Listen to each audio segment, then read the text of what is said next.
All right, folks, here is the dealio. I am looking to hire a new editor, so I blasted out on social media, giving everyone an opportunity to apply, provided footage of a tutorial that I shot for one of my buddies. It's a 5-minute clip explaining how to throw a football, and I basically gave people an opportunity to show me what you could do with that footage in creating an engaging tutorial edit to identify your editing skills to decide if they are good enough for what I want for my specific needs for editing these YouTube videos. And in response, I got 300 applicants, of which I went through all of them personally. Took me several days, and I narrowed it down to my top 10% favorites. And in this video, we're gonna be going through those 30 or so edits and showing you what I like, what I don't like, and hopefully give you some insights on what the better editors are doing that will allow you to stand out and potentially make more money and land more gigs, etc. And I provided some lavalier audio from his shirt, and surprisingly, a few didn't even attach the lav mic audio and just use the on-camera mic. So that right away was one strike against that editor if they didn't even use the best available audio. So let's start out with things that I saw editors doing that kept them from getting the top percent. One of the main things I was looking for was somebody who had a good eye for typography and design in general. Now here's a bad example of design. Look at the fonts, look at the colors.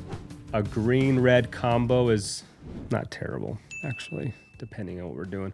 The green-red combo is more of a Christmassy feel. Not that you can't use green and red, but you got to use it tactfully and understand when and how to use it. Here's another example. The font, too small down here. Not a real aesthetic font. Doesn't look to the eye. I can't explain it. I'm not a typography expert, but design-wise, we're not filling enough of the frame with the words. It's kind of, you gotta have to squint to see it, and the fonts are just kind of a standard reading font. So that's an example of something that I was looking for that I focused on, and that a lot of people failed that test right out the bat of using fonts and design that just didn't quite fit the bill of what I'm looking for. Now here's an example of bad color. If you look at the Lumetri scopes over here, you can see that the dominant color in our whites, our highlights in the clouds here, is green. You got kind of this pukey look to the footage as a whole, and so the color balance should have been equaled out a little bit here. Our colors are a little bit too washed out to me, so we probably should have left some of that saturation in. Now it's kind of hard to bring it back.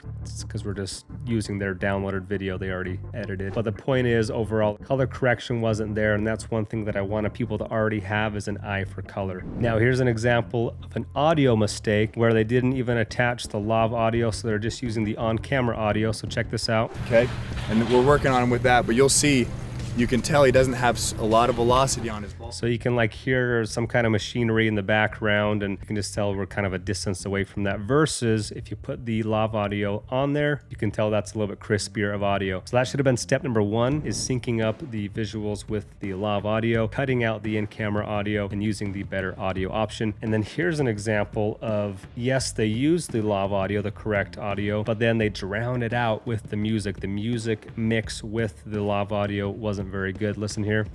So if I'm trying to throw right here at target. So music choice too, this was another one. Generally, I'd say music choice was good. I'd say maybe 20-30% didn't have music choice that fit very well. This is one that's a little bit too distracting, just super techno-y, and this is a tutorial. You can have some kind of upbeat thing, but the fact that it's louder than it should be in comparison to the lav audio mic. And people ask me all the time, what should the level of the audio be, the music audio be, in comparison to the voice talking? And it really just depends on the level that music was mastered at, how dynamic that song is. So there's really not a set answer for that, but you got to train your ears and get some feedback, have some people listen to it and say, hey, did that music sound distracting?